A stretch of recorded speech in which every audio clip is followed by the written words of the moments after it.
Selamat pagi para sahabat Dhamma dimanapun Anda berada. Semoga Anda semua senantiasa selalu diberkahi kesehatan, kebahagiaan, dan kesejahteraan. Selamat datang di Wudiko Channel Namo Buddhaya. Kembali lagi bersama saya Biku Wudiko. Pada kesempatan pagi yang berbahagia ini, saya akan berbagi cerita yang diangkat atau diambil dari kisah-kisah cerita Dhammapada Atthakatha.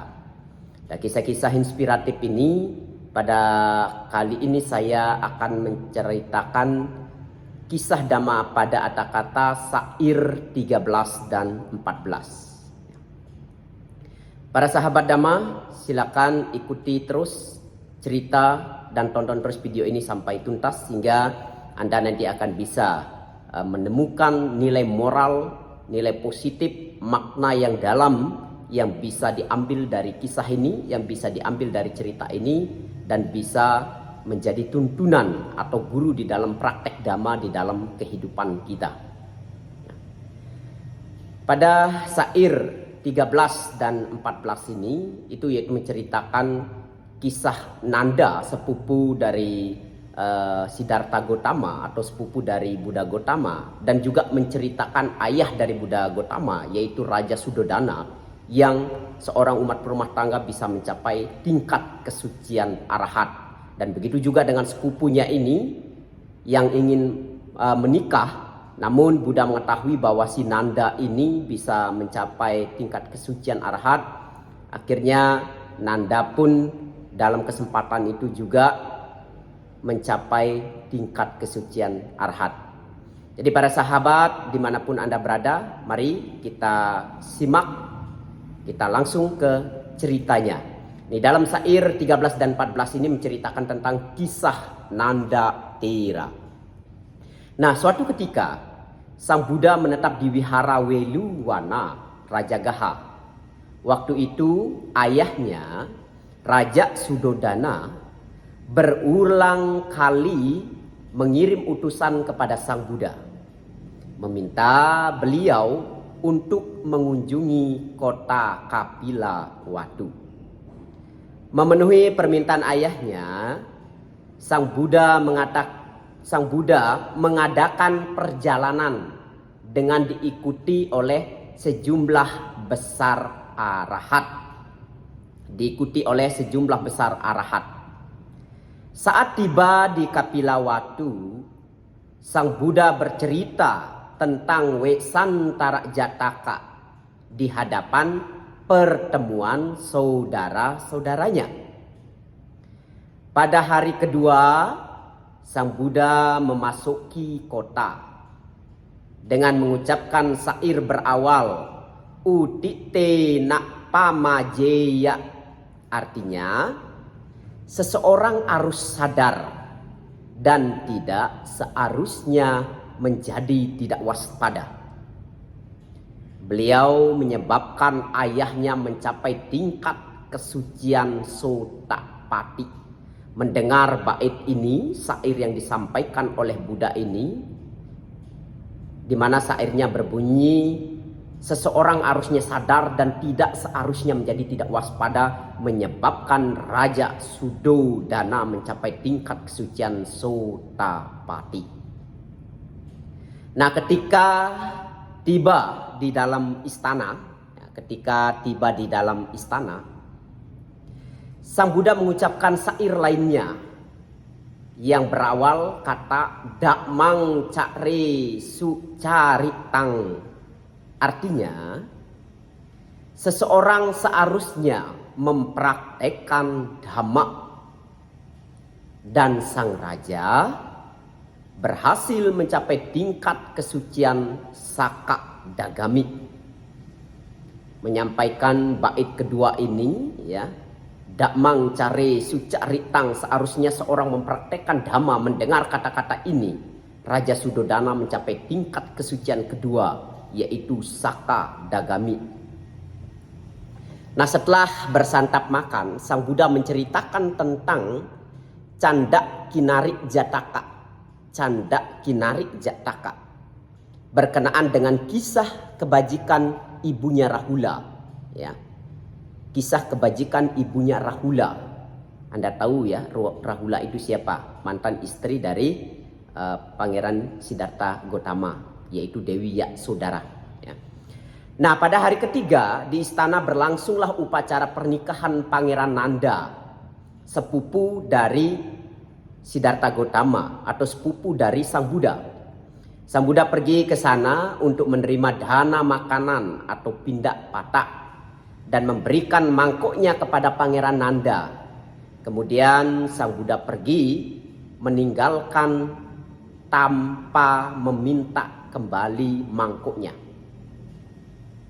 Untuk pindah patah tersebut, Buddha memberikan mangkoknya kepada Nanda, tetapi Buddha pergi tanpa meminta mangkoknya kepada Nanda. Karena itu sang pangeran, ya, karena itu sang pangeran, maksudnya Nanda, ya, Pangeran Nanda, sambil memegangi mangkok berjalan mengikuti Sang Buddha. Pengantin putri Janak Pada Kalyani melihat sang pangeran pergi mengikuti Sang Buddha, terus berlari dan berteriak kepada sang pangeran untuk kembali secepatnya. Ketika tiba di wihara, sang pangeran diterima dalam sangga sebagai biku. Kemudian Sang Buddha berpindah ke wihara yang didirikan oleh Anatta Pindika di hutan Jeta dekat Sawati. Selama tinggal di sana, Nanda merasa tidak senang dan setengah kecewa setelah menemukan sedikit kesenangan dalam hidup sebagai seorang biku. Ia ingin kembali pada kehidupan perumah tangganya, karena ia terus teringat-ingat kata-kata dari putri Janak Pada Kalyani yang memohonnya untuk kembali secepatnya. Hatinya menjadi goyah, hatinya menjadi gelisah dan semakin gelisah. Nah, mengetahui hal tersebut, Sang Buddha dengan kemampuan batin luar biasanya memperlihatkan kepada Nanda beberapa dewi yang sangat cantik sekali dari surga Tawatimsa. Jauh lebih cantik daripada putri Janak Pada Kalyani. Lalu Sang Buddha bertanya kepada Nanda, siapakah yang lebih cantik, putri Janak Pada Kalyani atau para dewi yang berdiri di hadapanmu itu? Tentu saja mereka jauh lebih cantik dibandingkan dengan putri Janak Pada Kalyani, jawab Nanda. Sang Buddha berkata lagi kepada Nanda, apabila engkau tekun di dalam mempraktekkan Dhamma, aku berjanji untuk membantumu memiliki dewi-dewi itu. Nah, mendengar pernyataan itu, Nanda tertarik sekali dan berjanji akan mematuhi Sang Buddha. Biku-biku lain mentertawakan Nanda dengan berkata bahwa ia seperti orang bayaran yang mempraktekkan Dhamma demi memperoleh wanita cantik dan sebagainya. Nanda merasa sangat tertekan dan malu.